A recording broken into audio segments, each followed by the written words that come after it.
Hey, everybody, this is Dan with the Spiritual Underground Podcast. As always, I am your host here. If you're just bumping along here, most of the time we got 12-step recovery guests on the podcast, but I do like to talk to people who file under enlarge your spiritual life. I won't get real long into that because we're just going to do a little bit here and see what's going on. And I got a guest, Tisha. Is you go by Tish or Tisha? Tisha? Yeah, Tisha, it's good. Just don't call Tisha. me late for supper. There you go. That's actually on my face, not on my shoulder. Uh, Then we're going to talk a little bit. She's out on the road in between California and the north, well, up in the Midwest is where you said you were heading. So we're going to do a little talk, and she can tell us a little about herself. I don't know what kind of background you got, so we'll let you say that. Uh, Great. Yeah. So I felt aligned with your podcast, Dan, because of the spiritual underground. I thought it was gritty and raw and organic, and I thought, you know what? I like this guy. I want to meet up with him. And so my background is deep and wide, and I think I've lived 1,000 lives in this vessel here, and God just keeps on guiding me in the right direction. And I think the more heart centered I get, the more direction I get. And I just am in so much flow these days. I just listen and hear. I think God has given me eyes to see and ears to hear, and I just kind of slow down and watch for those signs. And it's been working out so far. yeah, I kind of giggle sometimes because I think about I'll do. Well, I've been playing around. I first went to an AA meeting in 2011, so this is like 14 years that I've been doing this, and I actually put together 9 years at one point. I've been pretty serious about it for the past 10 years, and last fall I relapsed. So I'm like, tomorrow I'll be 60 days again, and you know what? I just don't worry about it. I could have let that be something that brought me down, and I see that happen to a lot of people, and I learned that lesson watching. Had I wished it hadn't happened, yeah. But the other thing is I can't let it be a big boot on my back and hold me down. And there's no reason. I just got back up and started taking care of myself and started, doing the things that I knew that worked. And and I'm as good as ever today. Some people I think are mad at me because I came back so fast. It ain't fair. You shouldn't get well that fast. It's funny. It's a funny element in 12-step recovery. There really is some stuff that goes on. But where I was going with this is that, like, a lot of these lessons and the things you just said are thousands of years old kind of teachings. This stuff is like ancient spiritual teachings at some level. This stuff about letting go and Mhm. surrendering and seeking, and this weird dichotomy about, like, between the actions you take and the things you do, and then the letting go and the detachment, and that weird symbiotic relationship and trying to get that right. And here this many thousands of years ago, I guess the human condition is still to figure out a lot of ways to do it wrong, and then start, Right. hopefully, if you're lucky and you're fortunate and you keep on digging and you keep on scratching, you break through a little bit of something and some good things start happening that you can, like, harness and build on. And then before long, we're all speaking the same language. That's what I think is so cool, is that we're even though I, like, come from this 12-step background, and I'd say I'm a one-trick pony at some level there, I talk to all these people like you, and I can hear that you're talking the exact same language I'm talking. That kind of sparked something in me. My husband said, "You know what, honey? I had to ruin a lot of brisket before I got good." Right? Yep, And that just no doubt. points me back to, we don't have an owner's manual. We don't know which way is up or which way is down sometimes. And it's just, I think this wisdom comes in the the surrendering, like you mentioned. The wisdom comes in the surrendering and moving out of the way and just asking the good quality questions that allow the answers to drop in. And you know what? I'm guilty. I'm guilty. I think I have more words than the Bible concordance sometimes. And I just got to shut my mouth and just say, ask God the good quality questions. Who do you need me to be to hold your vision? And then I need to shut my mouth. And once I do that and I step out of the way, the answer is so profound, but it tends to be so basic, right? I have 17 years of college. I went to law school to become an attorney here in California, and I'm like, "Oh, it's really that basic?" But our humans confuse it, and we try to muddle it up and make it more complex than it is. And so when I shut my mouth and I listen, and the words come down and the downloads come in, I'm like, wow, does it really get to be this easy? And it does. This does pretty it's kind of, I know this one isn't primarily 12 step, but we have so many cliches in 12 step recovery that is crazy. But, and then this one is not one, but this is one everybody says, it's keep it simple, right? And Yeah. so, I mean, these little things that, but I'll tell you one thing, you was talking about like no manual and whatnot, you know, my observation is that most people's actually probably had some of the opposite. What happens is that we end up going through some life experiences that seriously hurts us and confuses us and makes us not understand why we're here. I just had a guest here a few minutes ago, one of my 12 step buddies telling his story, and and through his healing, he was able to see like how his grandparents' trauma had came to his parents, and then how that came to him, and how he played the victim and held that against him for so many years and had the resentment and that if this my life is not going right because of them kind of attitude. And it wasn't that hardcore. I'm stretching it, but I think we all kind of do that at some level. And then we have to figure out how to get inside and like heal that stuff and have that forgiveness. And I listen to this man tell this 75-year-old dude, that just he's coming up on 18 months sober for the first time in his life. Because I got 20-year-old guys and I got 75-year-old man. It doesn't make any Yeah. difference, right? Doesn't matter when you find it. Who cares? And Yeah. but to hear that, but where I'm going with that is I see some stuff about like some enduring about some domestic abuse and some other things that happen to you in your life that obviously is like those things confuse us about it hijacks our operating system, right? I'm not operating the way I should when I've had some of this stuff happen to me, no matter what. And it seems like none of us get off scot-free. Something happens to all of us that confuses our emotional nature and our operating system inside. And then, if we're lucky, we come into something that allows us to rebalance that and heal that stuff. Mm, Which that's in so 12-step true. recovery we call it a bottom, right?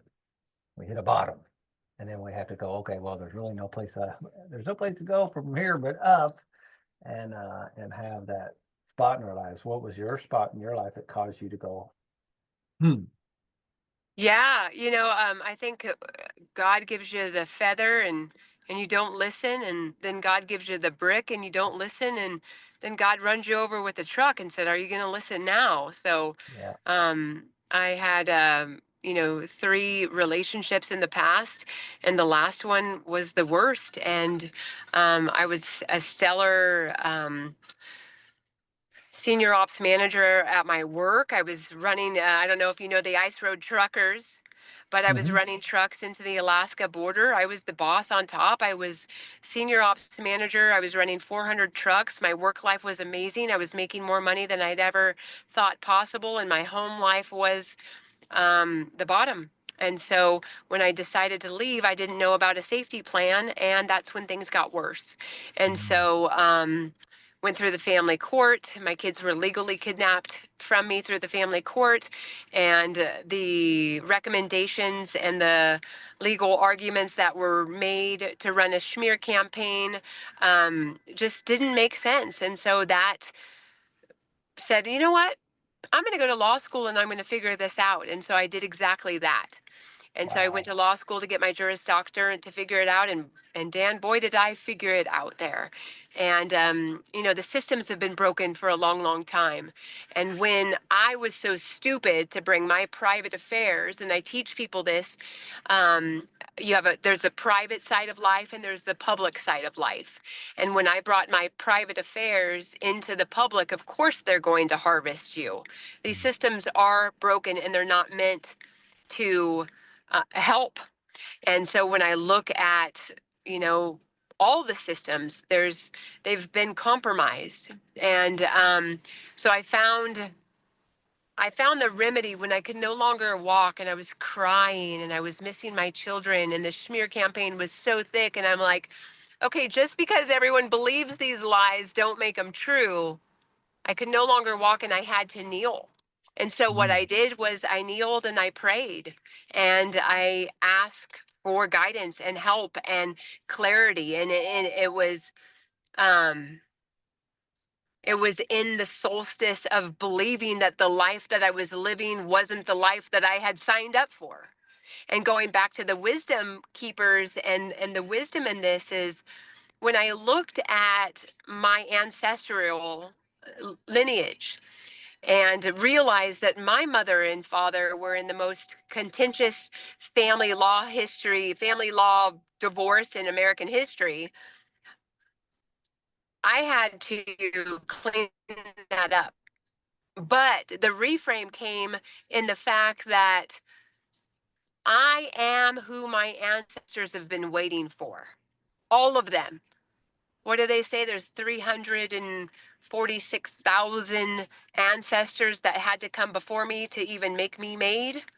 You know, my parents and their parents and their parents and their parents, parents before them, that I am who my ancestors have been waiting for. And then when I stepped into that full authentic expression of who I am and who I am becoming in the silence, in the surrender, that's where the medicine lies. That's where the medicine has been over the last 4 years of just guiding and walking myself back home and knowing that through every choice, every moment, whether it be a major pivotal moment or a small little secular one, that I'm making the decisions for the generations yet to come, the 7 generations before me and after me.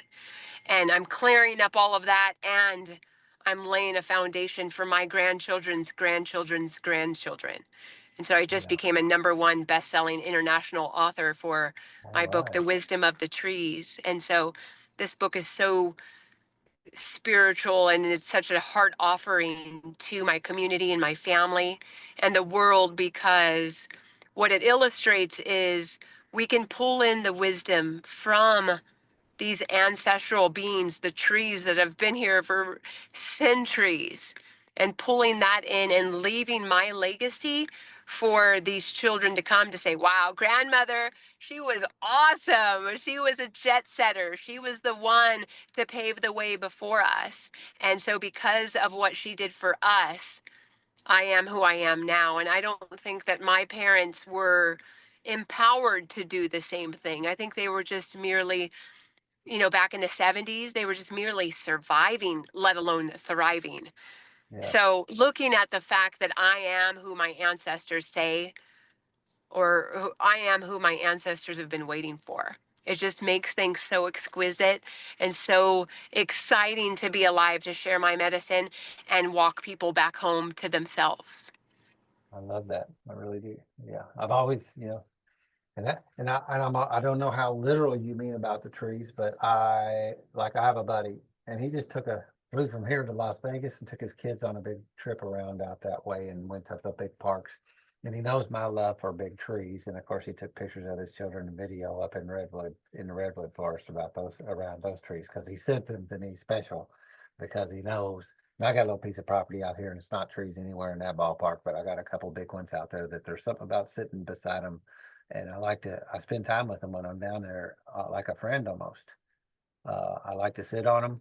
There's one of them that's got a recliner on a root that comes out from the ground, and it just has the perfect curve in it that you can just kick your feet up on this big, wide root. I mean, wide, I'm not a big guy, but plenty wide for my rear end. And that energy that's been in there, and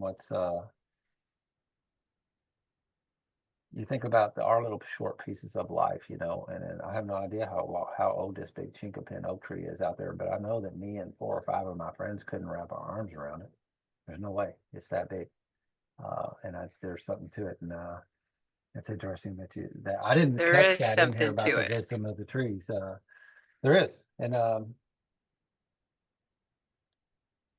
at some level that's kind of like the higher power thing. I'm not too sure. We always talk about, and I like the fact that 12-step recovery says of a God, a God of my understanding, and a lot of people joke around and say of my misunderstanding, because I'm not sure I would be crazy if I said I understood it. I think if I could understand it, it wouldn't be big enough, to be honest.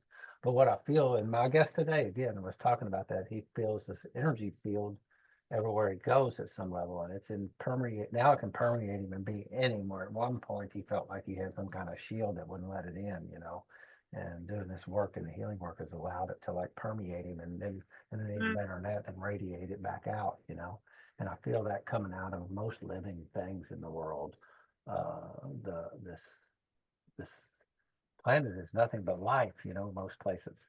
And there's energy in all of that, right?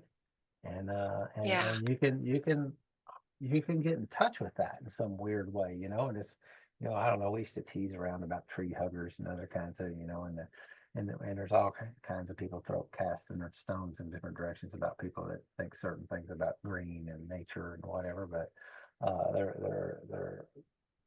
um, they're really leaving some, for lack of a better term, money on the table by not, you know, closing off. That's the other thing. And talk about the surrender and some of these other points you made. You know, I had to open myself to this, right? Because the other thing, what I tend to be, is the world wanted me to be, like my friend talked about, guarded and closed off to things. You know, most of my early relationships were like that. You know, I would hold you at arm's length and grab you by the collar at the same time. You know, come closer, Yeah. and but I'm only gonna let you come so close to me, and opening up and being able, just a whole lot of cool things like that. But I love the trees. I love the tree analogy and the tree thing. That in itself is enough to make me go check out the book. Yeah, Um, go check out my book. It's on Amazon right now. It really is. There's a chapter in there on why I chose the wisdom of the trees and what that heart offering came sprung from in Minnesota. And I'll leave that to you. But it really, I sat there for 9 days, and I had this false belief that the trees were going to just give me the answer right away. And what they showed me was patience and resilience and strength. And so I had to sit there, and on the ninth day, the quality of question that I answered, the answer finally dropped in. And mm, I was so thankful that I came back and drew 100 days of trees, and I stepped into my power as an artist, and I drew these trees, and then published a little lookbook and put it out to the world. And it really is a special place in my heart. And I didn't even, I was just working so much from my heart, being so committed, 100 days, sitting at my kitchen table with my husband, drawing trees. And of course, the little, I call it the little itty bitty shitty committee, was coming up, right? Like, you're no artist. You can't draw trees. Who do you think you are? I threw so many trees in the ground, in the garbage. I was angry. And I'm like, wow, I'm a breakthrough mindset coach, and all this stuff is coming up. Like, whoa. So, art just had me even go deeper within, and sitting mm, at my kitchen table for 100 days.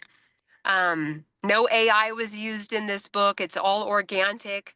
Um, and at the end of that, it was 300 hours. And I said, you know what, I'm gonna publish a little lookbook, and then I'm gonna publish a set of affirmation cards where you pull a card, and it's like, I am strength, right? And so then you embody the tree. And I didn't even comprehend that the royalties that I made from this book, and it's only been launched a month. I launched it the end of May. So we're just at the end of June. It's only been yeah, out for 1 month. And I didn't even comprehend the royalties from this book alone. My husband and I spent the weekend in Vegas and didn't have to pay for a darn thing. wow, very So it's cool. just, so again, solidifies when you be quiet and you ask for guidance and you do the thing that your heart desires. You never know where it's going to take you. You never know where it's going to end up. We ended up in Vegas, and we ended up with a companion piece of these affirmation cards to go with the book. And it was who I became in the process, just created a launching pad for my life. Very, very cool. Yeah, that's what I said. You know, there's everybody's got these different angles where they've like come to this, whatever it is, the same place. It seems like it's a funnel or something that we get funneled into, where things begin to Yeah. click and things start happening, and you can harness and manifest. And there's a whole lot of words that That Well, is I'm so grateful for you and your podcast because obviously you're giving us a platform and a place where our voices could be heard and we can continue to grow our impact. So you're doing God's work. And I saw well, that and I'm thank like, oh you. no, I need to be on his podcast and I need to, share space with him and get your message and your platform to the world so people can have some guidance. I mean, I think we can both agree it's kind of some wonky times right now. For me, and I believe for me, I'm living heaven on earth, but I also have compassion and empathy. And I know that there are out there that are struggling each day and every day. And I just hope to be the vessel to help guide them back to home. And, no longer are we needing these drugs and alcohol to numb us out. We need to Right. feel at the molecular level because the only way to get to the other side is through the pain, through. The only way through is through, right? Yep. And Right. so I think we're raising our consciousness and raising our vibration to be more unity consciousness. And I say this, I'm like, I get it. Politics are that's what they're showing us in our face, but right now, but if you're picking a side, you're picking the wrong side. Because we're supposed to be coming together. Supposed to be Christ consciousness and unity consciousness. You are my brother, and how can I help you? And so Yeah. getting that message out to say, hey, I'm here for you. We are just doing the best we can with what we know, and we're going to fall short of the glory of God every single day. But tomorrow is a new day. How do I start my ticker again? How do I get up and do this again? If I relapse, if I caved because life to me today, guess what? My mother's medicine was, you know what? If today you're having a bad day and you just didn't make the mark, take a shower, go to bed, tomorrow starts anew, right? Right. And then Yep. what she said was, if you wake up tomorrow and you feel like crap and you say, you know what, I can only give 10% today. I feel like crap. I can only give 10%. And you get up and you give your 10%, you're actually giving yourself 100% because you said you can only give 10%. So you gave the 10%. So you actually got 100 points for the day. So Yeah. setting the bar so low that you can't help but win. Yeah. I like that. No doubt. Yep. And that's a lot. That's what we mostly all have to do when we're at that point. There's no other choice because you don't go from here to there. It's all incremental. And I have a really dear friend right now that is going through the ringer on separation with a wife and kids and stuff, and I'm getting to see firsthand the system. My sponsor, Well, send them my, my way. well, I can. Uh, he's Yeah, send them my way. I mean, I help you win in court and win in life, and I know these systems. I know how to navigate through these systems. The reality is, we need to come to the table, right? If you guys are separating and you guys are getting a divorce, that's fine. However, we break the marriage contract and we're just going to do a new contract. We don't have to hate each other, yeah, and right? that's where And it's going. yeah, I'm currently It doing looks like 8 it's divorces designed to right do now. that almost. It almost Right. looks like it's designed to create a confrontation and like rub these two people together as hard as we can rub them so that they got rashes all over each other from one another, so that when they separate, they hate one another. Like, Yep. and then who's in between that, right? Who's getting squeezed in between that? Three little Kids. kids. Yep. And It's they're being heartbreaking. milked for all their money. And that's what they taught me in law school is Tisha, argue your point. Well, what happens when I argue? Cha-ching, cha-ching, cha-ching, right? I get paid as an attorney. I get to keep this out on the calendar. I get to keep this account. It's all accounting. And once you know, right? Those Yeah. who know, it's all accounting. If I argue, I keep this account open. I get another court date on the calendar. The judge is in a job. The clerk's in a job. I have parents come to the table and say, you know what?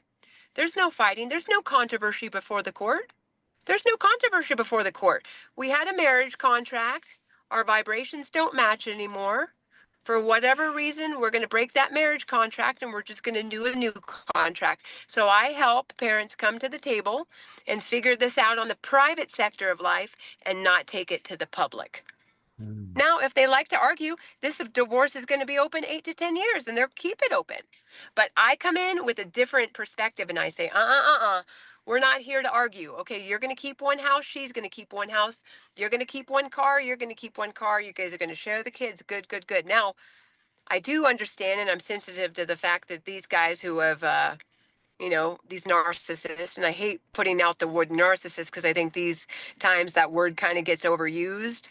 But if you're a bad actor, I'm going to Right. call you out on the carpet. If you're being a bad actor and you're not, if it's a 30-year marriage and you're not wanting to give her any spousal support and she's been a stay-at-home mom wife for the 28 years that you've been together, you're being a bad actor and you need to help her out until she gets married again. And so I have a come to Jesus talk and say, hey, either we figure this out in my office today, or you can keep this account open for the next 8 to 10 years, and you'll likely spend over $100,000. They're going to bankrupt you, and you're going to have pure economic loss. But you get to decide. And then they go home and think about it for a little minute, and then they come back. So Yeah. I just have those tough conversations that attorneys aren't willing. Because have you ever, just the fact, Dan, that they say, go out and get yourself a good attorney, just the fact that they have to put the word good in that sentence is number one, a problem, Yeah. right? And then they say, have you ever met any attorney that says, let's go ahead and get this settled up? Let's get this figured out. Let's get this settled up. No, Yeah. because they want to keep them in argument. So I would love the opportunity to be able to serve and support them in a way to take care of these three little children, because I got my story, and my story is heart wrenching and horrible, and you can find that in my book Radical Freedom, and it's great, and it you got to go to the depths of hell, like you said, the bottom. I don't know the 12-step program. Luckily, I've never had to go that route, but I've gone this other route where I was at the bottom of the hill, and the only place I had to go was up. So I'm like, help me out. I need all the help I can get. So Yeah, I that's hope that usually helps. you talked about on your knees, and that's where, yeah, I mean, day after day after day of coming in and going to meetings, you'll hear guys that don't necessarily believe, or that kind of thing. But sometimes it's like we call it the jailhouse prayer, or it's the hospital bed prayer, or it's like that Hail Mary pass, you know. It's like I'm out of options. Okay. And there's something in it. I love there's a line in the big book that I love. It says deep down in every man, woman, and child is a fundamental idea of God. And what I've heard people say is like when the bullets are flying over your head in the foxhole, or when the car is sliding off the icy road, or the child is in the hospital bed, almost everybody goes to, please help me. Whatever, what words they use exactly might vary, but they're asking something that they don't see, touch, hear, feel, anything to come and help them. And man, it's unbelievable how many times when you get to that level of desperation and you do that surrender movement like that. And I like the term demonstration, you know, when you get to that point where you are truly demonstrating that you are ready for help arrives. I Right. just heard you say that again in another way, and it's so many like parallels of these stories that are like that. And we've been listening to it for, like I said, thousands of years. And and then it's funny because I was a guy who wanted to discredit it at one point in my life. And now I think about it, I think, who are you to like start talking about this energy that people have been talking about? Hey, you're the guy that's right, or girl, so huh? No, actually I know, and I have a whole bunch of buddies and everything. My men's home group meets on Tuesday nights. That's my best demonstration in the world. If somebody wants to get better, I can bring a guy into that room and show them. See this? All these guys did this work, and you can see it because they're all just glowing and they're smiling and they're hugging one another. And if they'll sit around and wait for the meeting, you just hear the freaking support these men are giving each other. And I simply just call it Love it. men helping men be better men. And Oh, and I it's just love so, yeah, we it. had a birthday celebration last night, man, and it's a party. It's so great. It's just, but that's the stuff that, man, that when I did my demonstration, when I made my surrender, when I did that, these wonderful, I didn't do anything. I didn't do anything really. It's kind of a thing. It's funny. It's kind of like meditation, the value of doing nothing. It's incredible. Right. and these things come into my life, And like just being able to have this community, opportunity. The community. community aspect of it is unreal. You know, there's somebody out there that says the opposite of addiction is connection, and there's some truth to that for sure. I definitely. And then this thing where I get to see, you talked about the news, and we'll close it up because I would like to talk to you again, maybe a little longer form, and hear about some of Yes, these. yes, It sounds yes. like you Let's got a do few it. books, and then I will email you and we'll talk about getting that set up. Um, and then when I did that, I touched off someplace else. Don't think about it Sometimes and I you'll think squirrel. about it. Yeah, that's exactly what happened. Uh, Yeah, we could do another call. I'd like to do a live with you and then showcase you on my platforms and stuff. So that'd be great. yeah, I say so. Oh, I know what I was going to say. The politics. See, all you have to do is just do that. It works every time. I did to my sponsor, and I do another podcast called the I-12 podcast where we have it. It's on YouTube and we video and everything. And all the time when he gets hung up, I know all I had to do is talk for a second, and he'll come back to where he was at. But the politics and well, frankly, I'll just put it in a bucket and call it the darkness that's around that is so attractive, right? And it's in your face and it's here and there, man, and it will drag you down. And time after time, 10 years ago, I was looking at going to prison for 6 to 20 years. That's what actually caused me to have to Same go. story. Oh, there's a Eh, reason why we're aligned here then Yeah. too. And Because I was I facing ended up 14 years in prison. So we got to have Yeah, this I saw talk. 14. Yeah. And I'll just cut it to the chase. When I ended up getting on home incarceration, and home incarceration is expensive, and I was going to be on it for a year, my lawyer said, "Are you sure you can afford home incarceration, Dan?" I said, "I can't not afford it, brother. And I can't turn off the gas, and I can't quit paying the car insurance, and I can't start can't stop paying the mortgage. But what I could do is turned off the cable TV. Now, it never really occurred to me the value that was going to provide me over the past 10 years is turning Right. that TV off. And I've never turned it back on. And actually, at times I'm at people's So houses, good. and I'm gonna cultivate. It's not that I don't watch things, but I choose what I watch, what I'm gonna ingest. No different. My salad I had for lunch today was cultivated to nourish my body. That the stuff that I A bring conscious in through choice. here is going to be, I'm going to make the choice. And if I want to watch something kind of crazy tonight, well, then okay, I'm not saying it's always good for me because I'm going to get a pizza some another night, Right. I don't have to walk that tight line. But where I'm going with that is that darkness out there. But what I get with this podcast is I keep on getting to meet people like you day in and day out that have a light that is shining out here in the world and bringing a light in us. And I continue, and I know for a fact that the light is going to overcome that dark. And that's just the way the world works. It's a spiritual law, and it raises my vibrational energy to keep on meeting people like you that are they're carrying that message where you're at, and all that's covering up this globe as we do this thing. And it right, because if you look in the wrong places, it can look like a mighty dark place, but if you look where I'm looking, it looks mighty bright. That's exactly what I say, and playing in this duality world, I really am thankful for the darkness now because I am a bright, sunshiny light, and you can't see me unless there's a little bit of dark, Yeah, absolutely. right?